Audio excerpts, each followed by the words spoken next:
Hey, another video, and this time I would like to talk about mast cell activation disorder because especially now in the post-COVID era, this condition is on the rise, and it's also called long COVID. And the symptoms, they start with some kind of an autoimmune reaction where it seems like you get some allergic attacks. First off, mast cells are the cells that can turn into any tissue to heal the body. So they're a part of our inner and our adaptive immunity. They're responsible for wound healing and they respond to environmental things that attack us. For example, infections, fungi, parasites, molds, and their main function is to protect us, and they are kind of an alarm signal to the body that causes an inflammatory response. And that can be, for example, an allergic attack with hives and swelling.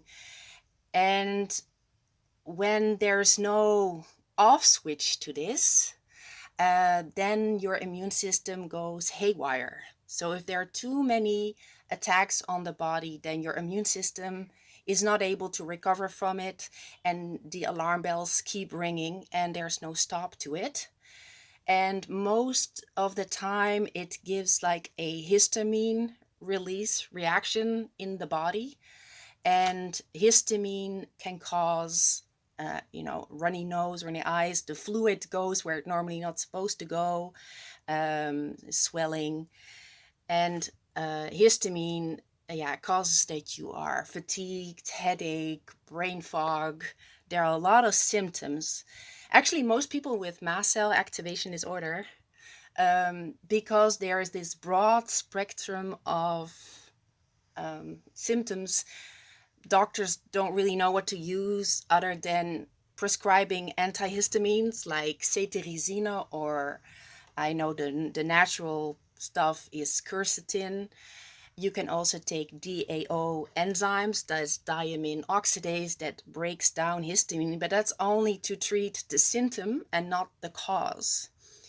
So the cause is mast cell degranulation, where your mast cells are not able to repair the body, and the body is in this constant stress state, and the inflammatory response will only get worse if you do not treat it properly.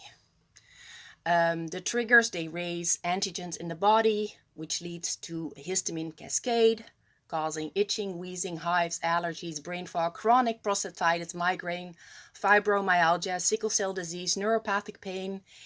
And if you also have irritable bowel syndrome or leaky gut, where the gut lining is not impermeable but permeable, and all the stuff goes into your bloodstream, then it's, you get something like my autoimmune disease, erythromelalgia, and that actually is like leaky blood vessels. So your blood vessels, for me, is like in the face and the neck, start to leak and cause like a hot flash, for, in my case, asymmetrical and really, really painful. So the triggers, I told you, that most are environmental. So it's rarely is it ever genetic. If you have mast activation disorder, it's not genetic. It is mostly triggered by something in the environment. Of course, our air and our food is not as healthy as it used to be.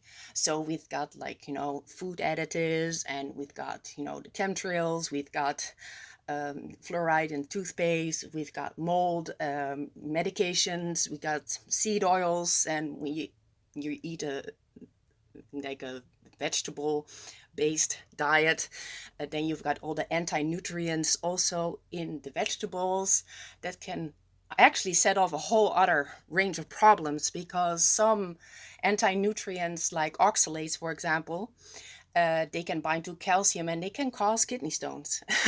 So, and that is very painful as well. So yeah, mostly is from the environment. And so you need something to do to your body to relax your body, get first that stress out of your body. And that is first is what do you consume. And we all know that a carnivore diet is a slow, a steady digestion. You need all the minerals and vitamins and fats, everything what you need is in the carnivore diet. It can also heal your leaky gut. And it's important that you take care, because the outside environment, sometimes we cannot control it. So we have to make sure that everything we do ingest or creating our inner shield is as strong as possible. And so that also is the gut, where your microbiome is, and that is 80% of your immune system. And the bifidobacteria, especially plantarum and animalis, those suppress histamine release, so that could help you with some symptoms. And also lactobacillus rhamnosus, that also suppresses histamine.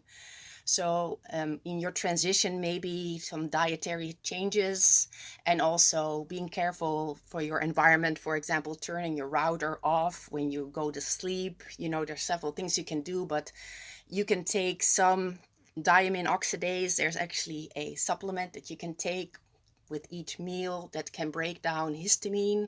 You can take quercetin also, but work on that inner shield so that you do not only treat the symptoms, but you can actually make sure that your body can heal properly. And fasting is another way to boost new stem cells being made, because once you fast, the faulty stem cells will be broken down.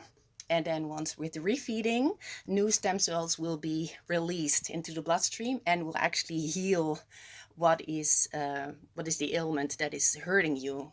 Another way for the inner shield is fermented horsetail, silica, spirulina. And there's another supplement, it's called Amruth. Look it up. That is also anti-radiation, because radiation poisoning, I think, is the biggest one in our environment, because everybody has cell phones, we got these smart devices. You cannot really avoid it. And so the only thing you can do is the EMF shielding clothing, and you're working on your inner shield.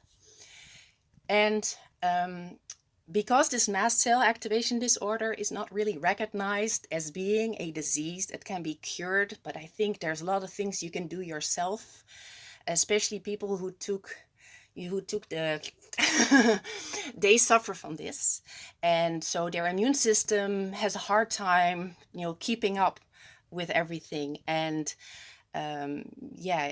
instead of taking, because the doctors will prescribe you all medications with side effects, try to heal or to attack the root cause and not only the symptoms. So that would be my advice, is to go low carb, low sugar, no low stress to the body. Do some intermittent fasting. You can do some prolonged fasting so that you can have like a new set of mast cells to heal your body. And I'm currently fasting. I think healing from an autoimmune disease, you have to do these prolonged fasts until your condition goes away. And I'm close to being completely healed. So I just want to, pass on the message, how good it is and that it's really working. I'm living proof of it. So I want to inspire people to, sometimes it seems to be hard fasting, but it's only the first 3 days that is hard. And after that, your body knows no food is coming in and starts to repair the body. Also in chapter 17 from Matthew in the Bible, verse 21, it says, fasting and prayer can heal the body. And that is maybe my next video will be about parasites, because during this fast I did also a parasite cleanse, and I'd never done one before. And I think everybody should do at least once every year. And I will explain exactly why, and the link to cancer, and good stuff. So see you in the next video. Bye.